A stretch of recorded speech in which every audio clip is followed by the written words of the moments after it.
Del sitiador, no menos vituperable encontrará el juicio de la historia la conducta del gobernador de la plaza. Rodil estaba resuelto a prolongar la resistencia, pero su coraje desmayó cuando, en los primeros días de enero de 1826, se vio abandonado por su íntimo amigo el comandante Ponce de León, que se pasó a las filas patriotas, y por el comandante Riera, gobernador del castillo de San Rafael, quien entregó esta fortaleza a los republicanos. Ambos poseían el secreto de las minas que debían hacer explosión cuando los patriotas emprendiesen un asalto formal. Ellos conocían en sus mayores detalles todo el plan de defensa imaginado por el impertérrito brigadier. La traición de sus amigos y tenientes había venido a hacer imposible el 11 de enero se dio principio a los tratados que terminaron con la capitulación del 23. Honrosa para el vencido y magnánima para él. Las banderas de los regimientos Infante Don Carlos y Arequipa, cuerpos muy queridos para Rodil, le fueron concedidas para que se las llevase a España. De las 9 banderas españolas tomadas en el Callao, dispuso él general Lamar que una se enviase al gobierno de Colombia, que 4 se guardasen en la Catedral de Lima, y las otras 4 en el templo de Nuestra Señora de las Mercedes, patrona de las armas peruanas. ¿Se conservan tan preciosas reliquias? Ignoro, lector, el contenido devuelto Rodil a su patria, lo trataron sus paisanos con especial distinción, y fue el único de los que militaron en el Perú, a quien no aplicaron el epíteto de _Ayacucho_ con que se bautizó en España a los amigos políticos de Espartero. Rodil figuró y en altísima escala, en la guerra civil de cristinos y carlistas, y como no nos hemos propuesto escribir una biografía de este personaje, nos limitaremos a decir que obtuvo los cargos más importantes y honoríficos. Fue general en jefe del ejército que afianzó sobre las sienes de Doña María de la Gloria la corona de Portugal. Tuvo después el mando del ejército que defendió los derechos de Isabel II al trono de España, aunque le asistió poca fortuna en las operaciones militares de esta lucha, que solo terminó cuando Espartero eclipsó el prestigio de Rodil.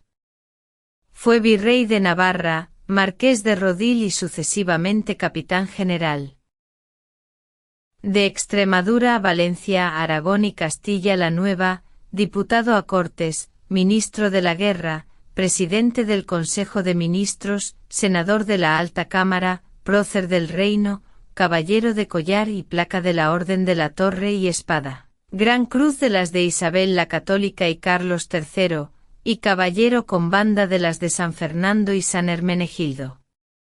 Entre él y Espartero existió siempre antagonismo político y aun personal, habiendo llegado a extremo tal que en 1845, siendo ministro el duque de la Victoria, hizo juzgar a Rodil en consejo de guerra y lo exoneró de sus empleos, honores, títulos y condecoraciones. Al primer cambio de tortilla, a la caída de Espartero, el nuevo ministerio amnistió a Rodil, devolviéndole su clase de capitán general y el marqués de Rodil no volvió desde entonces a tomar parte activa en la. Espartero murió en enero de 1879, de más de 80 años de edad. Desalentados los que acompañaban a Rodil y convencidos de la esterilidad de esfuerzos y sacrificios, se echaron a conspirar contra su jefe. Clara idea del estado de ánimo de los habitantes del castillo puede dar este _ como estuvimos estamos, _ como estamos estaremos, _ y amigos. Los esperamos. _ El presidente Marqués de Torre Tagle y su vicepresidente don Diego Aliaga, los condes de San Juan de Lurigancho, de Castellón y de Fuente González, y otros personajes de la nobleza colonial, habían muerto víctimas del escorbuto y de la disentería que se desarrollan en toda plaza mal abastecida. Los oficiales y tropa estaban sometidos a ración de carne de caballo, y sobrándoles el oro a los sitiados, pagaban a precios fabulosos un panecillo o una fruta. El marqués de Torre Tagle, moribundo ya del escorbuto, consiguió 3 limones ceutíes en cambio de otros tantos platillos de oro macizo, y llegó época en que se vendieron ratas como manjar delicioso. Por otra parte, las cartas y proclamas de los patriotas penetraban misteriosamente en el Callao alentando a los conspiradores. Hoy descubría Rodil una conspiración, e inmediatamente sin fórmulas ni proceso mandaba fusilar a los comprometidos, y mañana tenía que repetir los castigos de la víspera.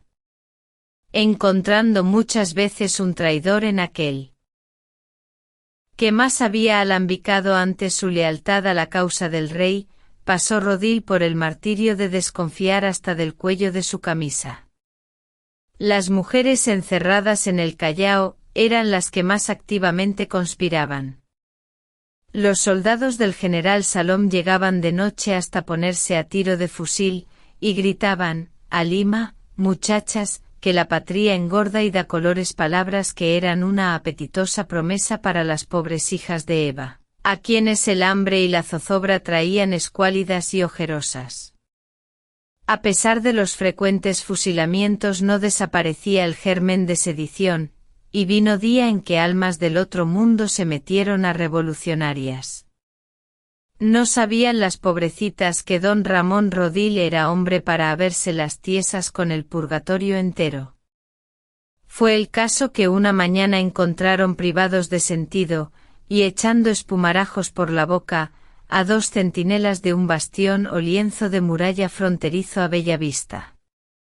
Eran los tales 2 gallegos crudos, mozos de letras gordas y de poca sindéresis, tan brutos como valientes, capaces de derribar a un toro de una puñada en el testuz, y de clavarle una bala en el hueso palomo al mismísimo gallo de la pasión. Pero los infelices eran hombres de su época, es decir, supersticiosos y fanáticos hasta dejarlo de sobra.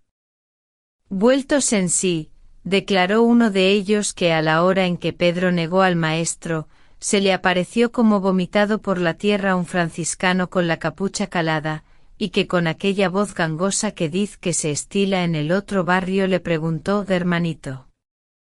¿Pasó la monja? El otro soldado declaró sobre poco más o menos, que a él se le había aparecido una mujer con hábito de monja clarisa, y díchole hermanito. Ambos añadieron que no estando acostumbrados a hablar con gente de la otra vida, se olvidaron de la consigna y de dar el quien vive, porque la carne se les volvió de gallina, se les erizó el cabello, se les atravesó la palabra en el galillo y cayeron redondos como troncos. Don Ramón Rodil, para curarlos de espanto, les mandó aplicar carrera del castellano del Real Felipe, que no tragaba rueda de molino ni se asustaba con duendes ni demonios coronados, diose a cavilar en los fantasmas, y entre ceja y ceja se le encajó la idea de que aquello trascendía de a legua a embuchado revolucionario. Y tal maña diose y a tales expedientes recurrió, que 8 días después sacó en claro que fraile y monja no eran sino conspiradores de carne y hueso que se valían del disfraz para acercarse a la muralla y entablar por medio de una cuerda cambio de cartas con los patriotas. Era la del alba cuando Rodil en persona ponía bajo sombra, en la casamata del castillo, una docena de sospechosos, y a la vez mandaba fusilar al fraile y a la monja, dándoles el hábito por mortaja.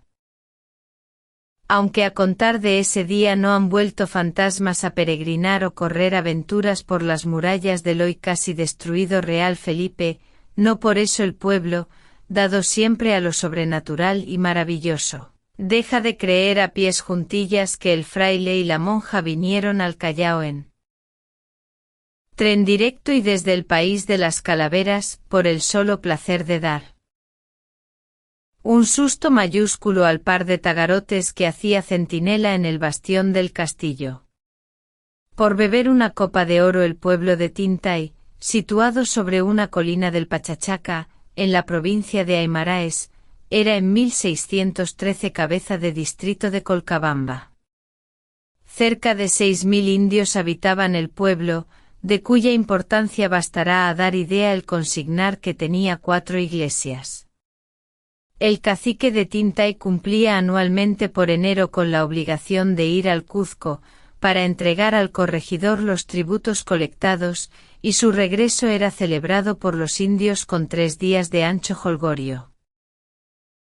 En febrero de aquel año volvió a su pueblo el cacique muy quejoso de las autoridades españolas, que lo habían tratado con poco miramiento. ¿Acaso por esta razón fueron más animadas las fiestas, y en el último día? Cuando la embriaguez llegó a su colmo, dio el cacique rienda suelta a su enojo con estas palabras: nuestros padres hacían sus libaciones en copas de oro, y nosotros, hijos degenerados, bebemos en tazas de barro. Los viracochas son señores de lo nuestro, porque nos hemos envilecido hasta el punto de que en nuestras almas ha muerto el coraje para romper el yugo. Esclavos, bailad y cantad al compás de la cadena. Esclavos, bebed en vasos toscos, que los de fino metal no son para vosotros. El reproche del cacique exaltó a los indios, y uno de ellos, rompiendo la vasija de barro que en la mano traía, exclamó: que me sigan los que quieran beber en copa de oro. El pueblo se desbordó como un río que sale de cauce y lanzándose sobre los templos, se apoderó de los cálices de oro destinados para el santo. El cura de Tintay, que era un venerable anciano, se presentó en la puerta de la iglesia parroquial con un crucifijo en la mano, amonestando a los profanadores e impidiéndoles la entrada. Pero los indios, sobreexcitados por la bebida, lo arrojaron al suelo, pasaron sobre su cuerpo, y dando gritos espantosos penetraron en el santuario. Allí sobre el altar mayor y en el sagrado cáliz, cometieron sacrílegas, pero en medio de la danza y la algazara, la voz del ministro del Altísimo vibró tremenda, poderosa, irresistible, gritándoles: malditos. Malditos. Malditos. La sacrílega orgía se prolongó hasta medianoche y al fin, rendidos de cansancio, se entregaron al sueño los impíos. Con el alba despertaron muchos sintiendo las angustias de una sed devoradora, y sus mujeres e hijos salieron a traer agua de los arroyos, poder de Dios. Los arroyos estaban secos. Hoy, 1880, es Tintay una pobre aldea de sombrío aspecto con 344 vecinos, y sus alrededores son de escasa vegetación. El agua de sus arroyos es ligeramente salobre y malsana para los entre las ruinas, y perfectamente conservada, encontróse en 1804 una efigie del Señor de la Exaltación, a cuya solemne fiesta concurren el 14 de septiembre los creyentes de 10 leguas a la redonda. Una excomunión famosa. Tiempos de fanatismo religioso fueron sin duda aquellos en que por su majestad don Felipe II, gobernaba estos reinos del Perú don Andrés Hurtado de Mendoza, marqués de Cañete y Montero Mayor del Rey. Y no lo digo por la abundancia de fundaciones, ni por la suntuosidad de las fiestas, ni porque los ricos dejasen su fortuna a los conventos, empobreciendo con ello a sus legítimos herederos, ni porque, como lo pensaban los conquistadores, todo crimen e inmundicia que hubiera sobre la conciencia se lavaba dejando en el trance del morir, un buen legado para misas, sino porque la Iglesia había dado en la flor de tomar cartas en todo y para todo, y por un quítate allá esas pajas le endilgaba al prójimo una excomunión mayor que lo volvía tarumba. Sin embargo, de que era frecuente el espectáculo de enlutar templos y apagar candelas, nuestros antepasados se impresionaban cada vez más con el tremendo aparato de las excomuniones. En algunas de mis leyendas tradicionales he tenido oportunidad de hablar más despacio sobre muchas de las que se fulminaron contra ladrones sacrílegos y contra alcaldes y gente de justicia que para apoderarse de un delincuente Osaron violar la santidad del asilo en las iglesias. Pero todas ellas son chirinola y cháchara celeste, parangonadas con una de las que el primer arzobispo de Lima, don Fray Jerónimo de Loaiza, lanzó en 1561. Verdad es que su señoría ilustrísima no anduvo nunca parco en esto de entredichos, censuras y demás actos terroríficos, como lo prueba el hecho de que antes de que la Inquisición viniera a establecerse por estos trigales, el señor Loaiza celebró 3 autos de fe. Otra prueba de mi aseveración es que amenazó con ladrillazo de Roma, nombre que daba el pueblo español a las excomuniones, al mismo _sursum corda _, es decir, a todo un virrey del. Cuéntase que cuando el virrey don Fernando de Toledo vino de España, trajo como capellán de su casa y persona a un clérigo un tanto ensimismado, disputador y atrabiliario, al cual el arzobispo creyó oportuno encarcelar, seguir juicio y sentenciar a que regresase a la metrópoli. El virrey puso el grito en el cielo y dijo, en un arrebato de cólera, que si su capellán iba desterrado, no haría el viaje solo, sino acompañado del fraile arzobispo. Súpolo que faltar no podía oficioso que con el chisme fuese, y diz que su excelencia amainó tan luego como tuvo aviso de que el arzobispo había tenido reunión de teólogos y que como resultado de ello, traía el ceño fruncido y se estaban cosiendo en secreto bayetas negras. El cleriguillo, abandonado por su padrino el virrey, marchó a España bajo partida de registro.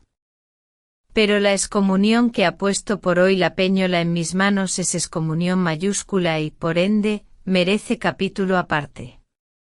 El decenio de 1550 a 1560 pudo dar en el Perú nombre a un siglo que llamaríamos sin empacho el siglo de las gallinas, del pan, del vino, del aceite y de los pericotes. Nos explicaremos. Sábese por tradición, que los indios bautizaron a las gallinas con el nombre de _Hualpa _, sincopando el de su último Inca Atahualpa. El padre Blas Valera, cuzqueño, dice que cuando cantaban los gallos, los indios creían que lloraban por la muerte del Inca _, por lo cual llamaron al gallo _Hualpa _.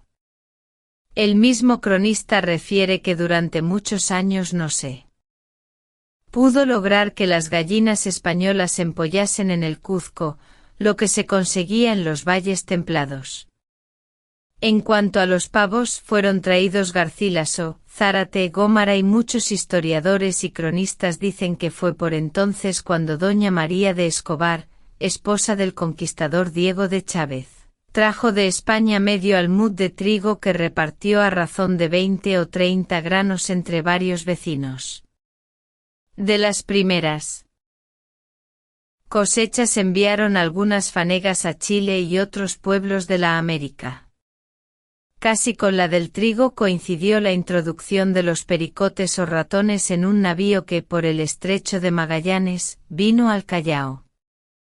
Los indios dieron a esta plaga de dañinos inmigrantes el nombre de _ucuchas _, que significa salidos del mar.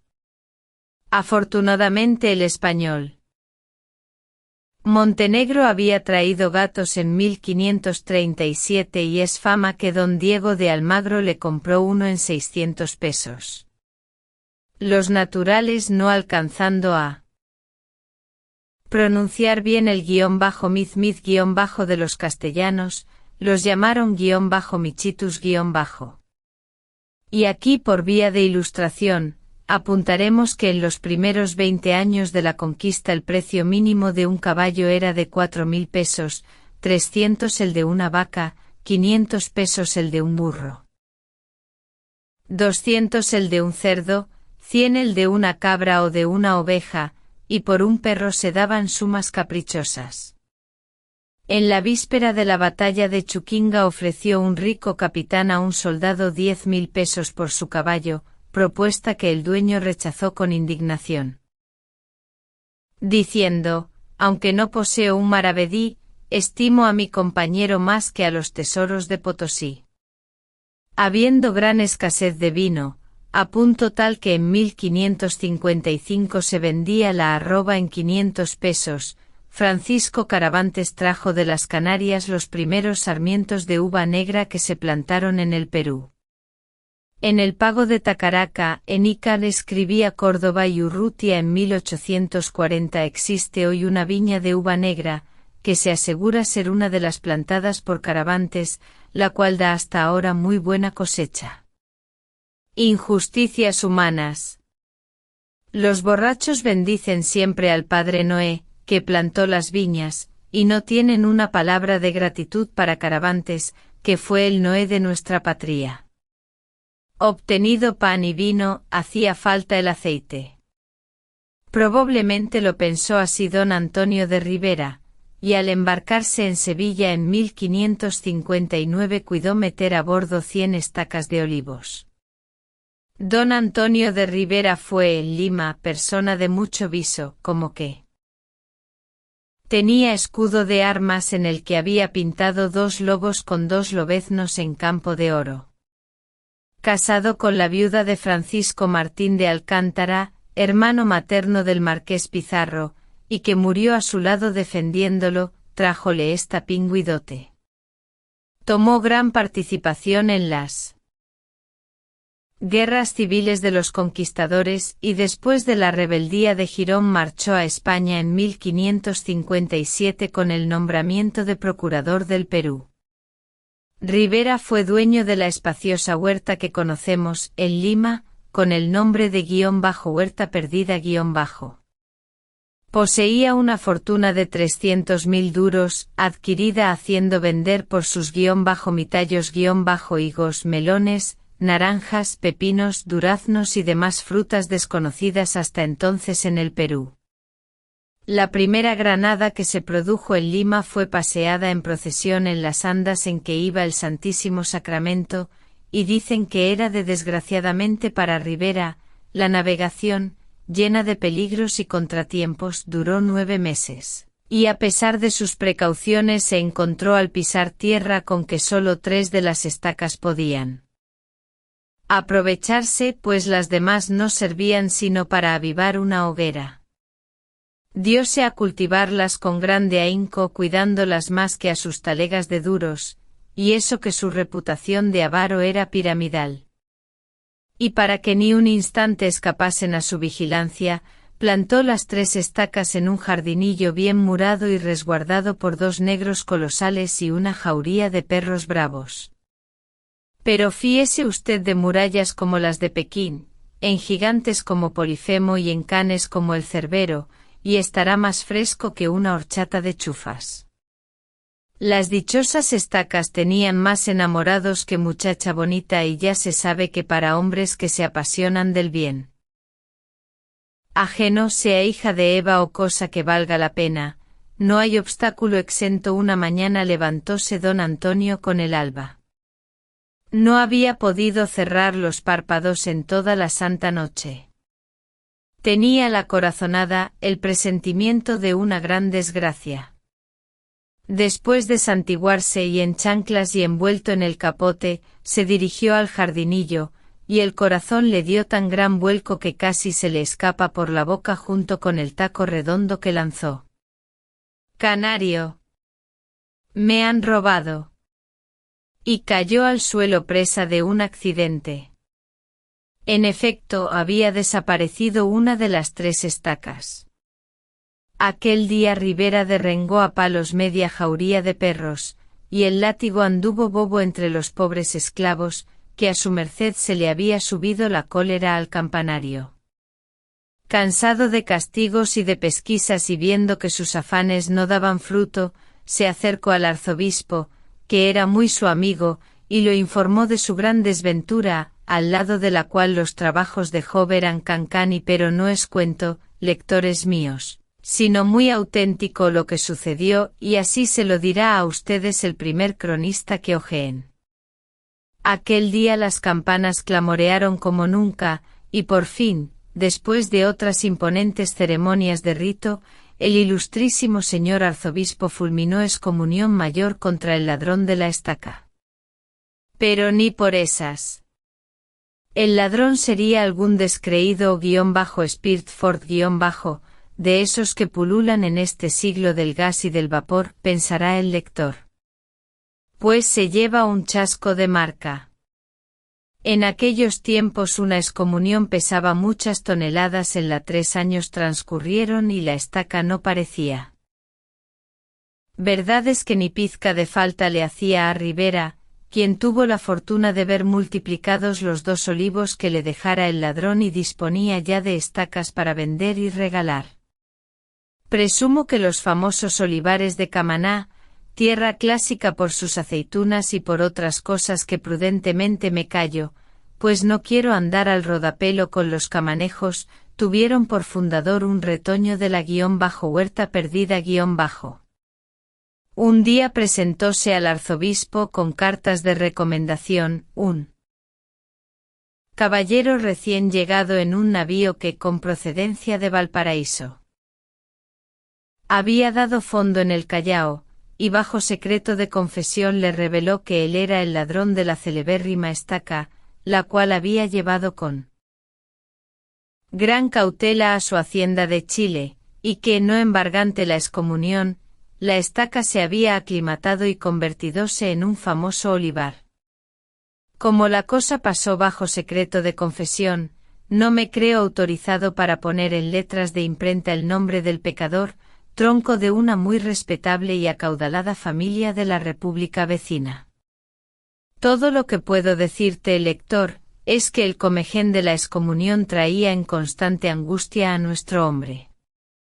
El arzobispo convino en levantársela, pero imponiéndole la penitencia de restituir la estaca con el mismo misterio que se la había llevado. ¿Cómo se las compuso el excomulgado? No sabré decir más sino que una mañana, al visitar don Antonio su jardincillo, se encontró con la viajera, y al pie de ella un talego de 1000 duros con un billete sin firma, en que se le pedía cristianamente un perdón que él acordó, con tanta mejor voluntad cuanto que le caían de las nubes muy relucientes el hospital de Santa Ana, cuya fábrica emprendía entonces el arzobispo Loaiza, recibió también una limosna de 2000 pesos, sin que nadie, a excepción del ilustrísimo, supiera el nombre del caritativo. Lo positivo es que quien ganó con creces en el negocio fue don Antonio. En Sevilla la estaca le había costado media peseta. A la muerte del comendador don Antonio de Rivera, del hábito de Santiago, su viuda, doña Inés Muñoz, fundó en 1573 el monasterio de la Concepción, tomando en él el velo de monja y dejándole su inmensa. El retrato de doña Inés Muñoz de Rivera se encuentra aún en el presbiterio de la iglesia, y sobre su sepulcro se lee, este cielo animado en breve esfera depósito es de un sol que en él reposa, el sol de la gran madre y generosa fue de Ana Cuenca encomendera, de don Antonio de Rivera. Esposa de aquel que tremoló con mano airosa del alférez real la real bandera. Aceituna, una. Acabo de referir que uno de los 3 primeros olivos que se plantaron en el Perú fue reivindicado por un prójimo chileno, sobre el cual recayó por el hurto nada menos que excomunión mayor, recurso terrorífico merced al cual, años más tarde, restituyó la robada estaca, que a orillas del Mapocho u otro río fuera fundadora de un olivar famoso. Cuando yo oía decir aceituna una pensaba que la frase no envolvía malicia o significación, sino que era hija del diccionario de la rima o de algún quidam que anduvo a caza de ecos y consonancias. Pero ahí verán ustedes que la erré de medio a medio, y que si aquella frase como esta otra, aceituna, oro es una, la segunda plata y la tercera mata son frases que tienen historia y razón de ser. Siempre se ha dicho por el hombre que cae generalmente en gracia o que es simpático, este tiene la suerte de las aceitunas frase de conceptuosa profundidad, pues las aceitunas tienen la virtud de no gustar ni disgustar a medias, sino por entero. Llegar a las aceitunas era también otra locución con que nuestros abuelos expresaban que había uno presentádose a los postres en un convite, o presenciado solo el final de una fiesta. Aceituna zapatera llamaban a la oleosa que había perdido color y buen sabor y que, por falta de jugo, empieza a encogerse. Así decían por la mujer hermosa a quien los años o los achaques empiezan a desmejorar: estás, hija, hecha una aceituna zapatera. Probablemente los cofrades de San Crispín no podían consumir sino aceitunas de desecho. Cuentan varios cronistas y citaré entre ellos al padre Acosta, que es el que más a la memoria me viene, que a los principios, en los grandes banquetes, y por mucho regalo y magnificencia se obsequiaba a cada comensal con una aceituna. El dueño del convite, como para disculpar una mezquindad que en el fondo era positivo lujo, pues la producción era escasa y carísima, solía decir a sus convidados: caballeros, aceituna. Ya en 1565 y en la huerta de don Antonio de Rivera, se vendían 4 aceitunas por £1. Este precio permitía a su anfitrión ser rumoroso y desde ese año eran 3 las aceitunas asignadas por cada sea que opinasen que la buena crianza exige no consumir toda la ración del plato, o que el dueño de la casa dijera, agradeciendo el elogio que hicieran de las oleosas: aceituna. Oro es una, 2 son plata y la tercera mata ello es que la conclusión de la coplilla daba en que cavilar a muchos cristianos que, después de masticar la primera y segunda aceituna, no se atrevían con la última, que eso habría equivalido a suicidarse a sabiendas. Si la tercera mata, dejémosla estar en el platillo y que la coma su abuela. Andando los tiempos vinieron los de ño Cerezo el aceitunero del puente, un vejestorio que a los 70 años de edad dio pie para que le sacasen esta ingeniosa y epigramática redondilla. Dicen por ahí que Cerezo tiene encinta a su mujer. Digo que no puede ser, porque no puede ser eso. Como iba diciendo, en los tiempos de Cerezo era la aceituna inseparable compañera de la copa de aguardiente, y todo buen peruano hacía ascos a la cerveza, que para amarguras bastabanle las propias.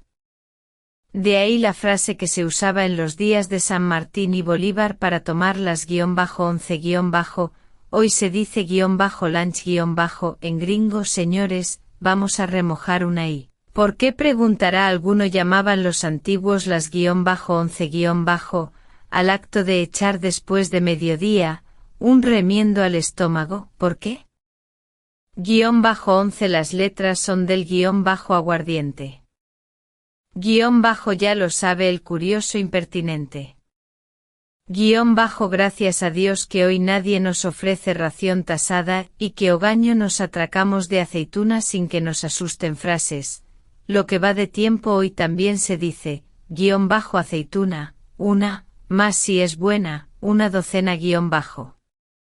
Oficiosidad no agradecida, cuentan las crónicas, para probar que el arzobispo Loaiza tenía sus ribetes de mozón, que en Lima había un clérigo extremadamente avaro, que usaba sotana, manteo, alzacuello y sombrero tan raídos, que hacía años pedían a grito herido inmediato reemplazo.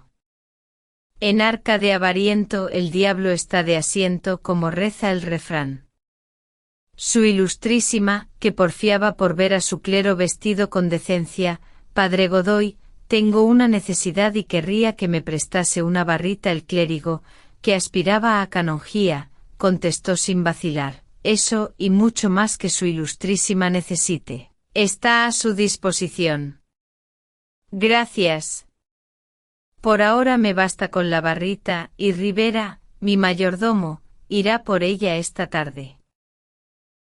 Despidióse el avaro contentísimo por haber prestado un servicio al señor Loaiza, y viendo en el porvenir por vía de réditos, la canonjía magistral cuando menos. 8 días después volví a Ribera a casa del padre Godoy, llevando un envoltorio bajo el brazo, y le dijo, de parte de su ilustrísima le traigo estas prendas. El envoltorio contenía una sotana de chamalote de seda, un manteo de paño de Segovia, un par de zapatos con hebilla dorada, un alzacuello de